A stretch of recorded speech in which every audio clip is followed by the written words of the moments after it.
Hello guys, आज की इस वीडियो में हम लोग जानेंगे कि बैंक से अदर ट्रांजैक्शन किस तरीके से किए जाते हैं। अगर हमें कोई भी एक्सपेंस करना है और उसका पेमेंट हमने बैंक से किया है या किसी भी इनकम को हमने रिसीव किया है लेकिन वो डायरेक्टली बैंक में रिसीव की गई, तो उसकी एंट्री किस तरीके से की जाएंगी, आज का ये हमारा टॉपिक रहेगा, जिसे हम बैंक ट्रांजैक्शन के नाम से देखेंगे।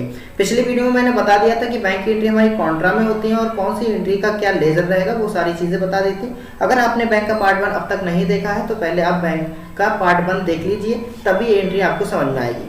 तो आज के इस टॉपिक के में हम दिखाएंगे कौन कौन सी एंट्रियां करने वाले हैं। तो यहाँ पर हमने 50,000 रुपए रिसीव किए हैं HDFC बैंक से, लोन लिया है। 2 लाख रुपए डिपॉजिट किए हैं HDFC में, लेकिन करंट अकाउंट में किए हैं, तो करंट अकाउंट का भी हमें अलग से एक ग्रुप बनाना पड़ेगा। 4 लाख डिपॉजिट किए हैं PNB में, सेविंग अकाउंट में। 1 लाख रुपए PNB से SBI में ट्रांसफर की एंट्री होगी। 1 लाख रुपए HDFC से SBI में ट्रांसफर करने हैं। 20,000 की सैलरी पे की है, लेकिन इसका पेमेंट SBI से करना है। 30,000 रुपए लाइट बिल पे किया है, जिसका पेमेंट भी हमने SBI से करना है।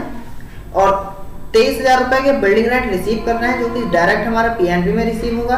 और 15,000 रुपए रिसीव करने हैं हमें, जो कि सुमित से रिसीव करने हैं, ये भी हमारे डायरेक्टली PNB में रिसीव होंगे। तो ये सारी एंट्रियां हैं, इसको मैं आज तुम्हें करके दिखाऊंगी किस तरीके से हमारे लिए रिसीव और पेमेंट करना होता है बैंक के थ्रू या बैंक टू बैंक ट्रांसफर करना होता है। तो चलिए चलते हैं अपनी टैली पर। तो जैसे कि अभी हम आ चुके हैं टैली पर, और यहाँ पर आप लोग देख सकते हैं राठौर इंडस्ट्रीज नाम की हमारी कंपनी बनी हुई है। यहाँ पर अभी मैं दिखा देता हूँ, कोई भी ट्रांजैक्शन अभी हमारा कोई भी नहीं किया गया है, डे बुक में कोई भी एंट्रीज नहीं है। तो सबसे पहले हमें लेजर बनाने होते हैं। यहाँ पर एक चीज मैं आपको बता दूं कि हम जो करंट अकाउंट और सेविंग अकाउंट की बात कर रहे हैं, वो यहाँ पर पहले से ग्रुप हमें देखने को नहीं मिलेगा। अगर हम ग्रुप यहाँ पर डिस्प्ले में जाकर देखेंगे तो इतने तरीके के जो हमारे ग्रुप आना है, इसमें कहीं पर भी करंट अकाउंट का नहीं है, क्योंकि करंट एसेट्स है और करंट लायबिलिटीज है।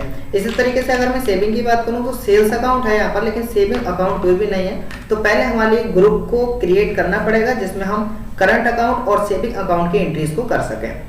तो ग्रुप बनाने के लिए हम जाएंगे यहाँ पर ग्रुप में, अकाउंट्स में जाने के बाद यहाँ पर ग्रुप में जाएंगे, और ग्रुप में जाने के बाद हम क्रिएट कर लेते हैं। क्रिएट में सबसे पहले पूछा जाता है नेम, तो यहाँ पर हम लिख देंगे current account. Current account under में अगर हम प्राइमरी लेते हैं तो प्राइमरी में जाने के बाद हमें बताना होगा कि हमारा जो करंट अकाउंट है वो एसेट्स है, एक्सपेंस है, इनकम है या लायबिलिटीज है।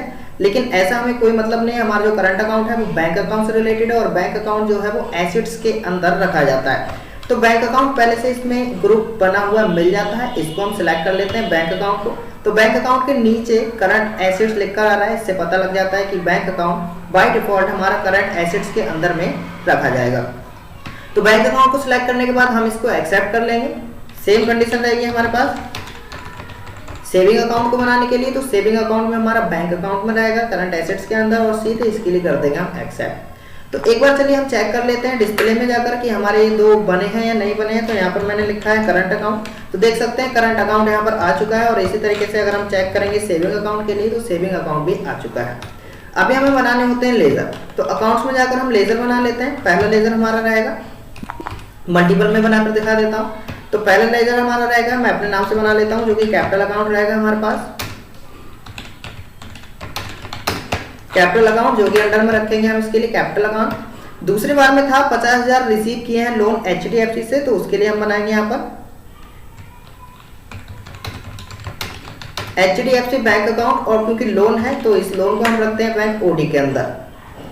नेक्स्ट हमने बनाया है PNB के सेविंग HDFC करंट अकाउंट भी है हमारे पास, तो यहाँ पर हम ले लेते हैं HDFC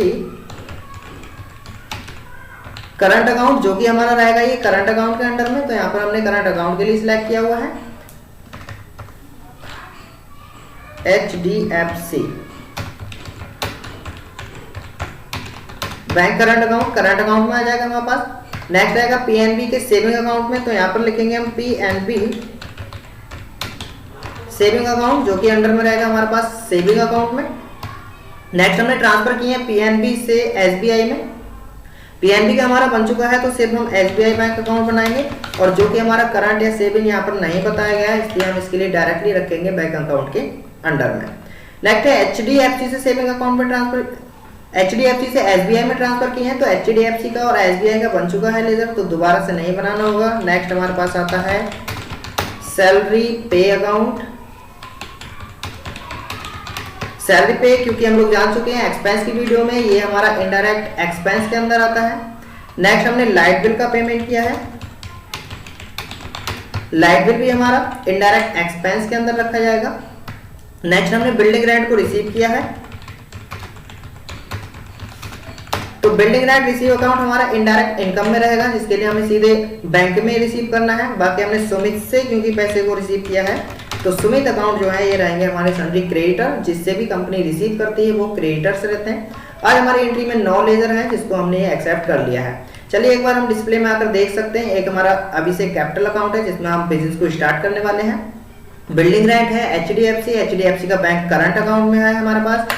लाइट बिल पे है, पीएनबी है, सैलरी पे एसबीआई बैंक अकाउंट, सुमित पे अकाउंट। अगर कोई सा रह जाता है तो उसके लिए हम बाद में भी बना सकते हैं। अकाउंटिंग वाउचर में एक एक करके इसकी एंट्रीज देख लेते हैं। तो पहली एंट्री तो हमारी रिसीव में ही की जाएगी जब हम बिजनेस को स्टार्ट कर लेते हैं कैश अकाउंट को लेकर, और यहाँ पर रखेंगे अभी से कैपिटल अकाउंट, जिसमें मैं मान के चलता हूँ कि हमने 20 लाख से अपने बिजनेस को स्टार्ट किया हुआ है, तो यहाँ से 20 लाख हमने बिजनेस को स्टार्ट कर दिया है। यहाँ से हम बैक चलेंगे तो अभी अगर मैं कैश इन हैंड की बात करूँ तो यहाँ पर हमारा ट्रांजेक्शन जो दिखा रहा है वो कैश इन हैंड सिर्फ 20 लाख रुपए दिखा रहा है। बाकी के ट्रांजेक्शन अभी हमारे यहाँ पर करने हैं। अकाउंटिंग वाउचर में जाते हैं और हमारी जो बैंक से रिलेटेड जितनी भी एंट्रीज होती हैं वो सारी कॉन्ट्रा में होती हैं, लेकिन पेमेंट की एंट्री पेमेंट में जाएगी और रिसीव की एंट्री रिसीव में। तो उसके लिए हमें पहुंचना होगा कॉन्ट्रा में F4 में चलते हैं। तो पहली एंट्री 50,000 का हमने लोन रिसीव किया एचडीएफसी से। लोन रिसीव जब हम करते हैं तो कैश को हम अकाउंट में रखते हैं। ये बात भी मैंने अपनी पहली वीडियो कॉन्ट्रा की में बता दिया है। कैश अकाउंट में जाएंगे हम। कैश अकाउंट में जाने के बाद यहाँ पर जो हमारे पास ऑप्शन आ रहा है एचडीएफसी बैंक से हमने 50,000 का लोन लिया है, तो यहाँ पर लिखा है मैंने 50,000 रुपए एचडीएफसी बैंक से, और इसे एंटर प्रेस करते हुए कर लेंगे हम ये एक्सेप्ट। नेक्स्ट हमने डिपॉजिट किया है एचडीएफसी के करंट अकाउंट में। तो जब भी हम डिपॉजिट करते हैं तो बैंक का नाम ऊपर आता है हमारे पास एचडीएफसी बैंक अकाउंट, नीचे रखेंगे हम कैश अकाउंट जो कि हमने ट्रांसफर किए हैं 2 लाख, इसे हम एक्सेप्ट कर देंगे और यहाँ पर जो भी अमाउंट हम भरना चाहते हैं वो भर सकते हैं। नेक्स्ट हमने पीएनबी के सेविंग अकाउंट में 4 लाख रुपए ट्रांसफर किए हैं, तो ऊपर रहेगा हमारा पीएनबी के सेविंग अकाउंट में हमने कैश ट्रांसफर किया है 4 लाख का। 4 लाख रुपए हमने एंटर प्रेस करते हुए इसके लिए भी एक्सेप्ट कर लेते हैं।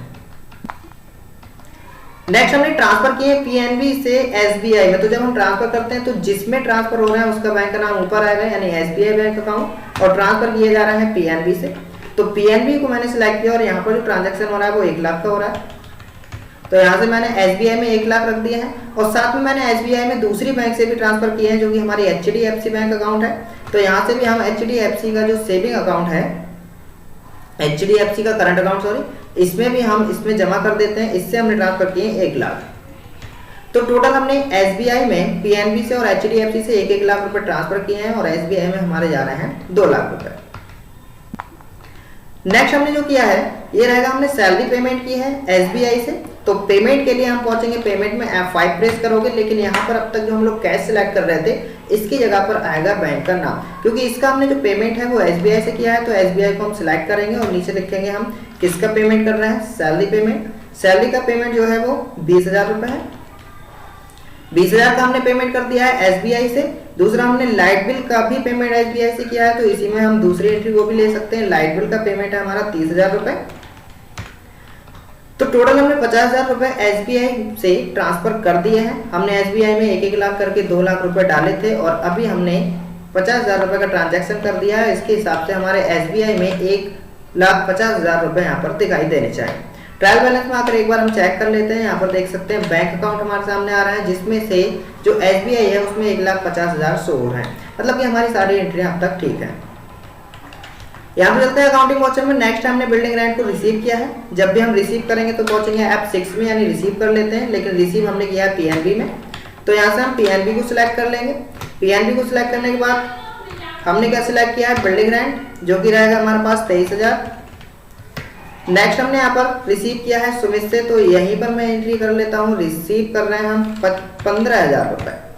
15,000 हमने रिसीव किए हैं सुमित से और 23,000 रुपए हमने रिसीव किए हैं बिल्डिंग रेंट के। टोटल हमने 38,000 रुपए रिसीव कर लिए हैं एसबीआई बैंक में।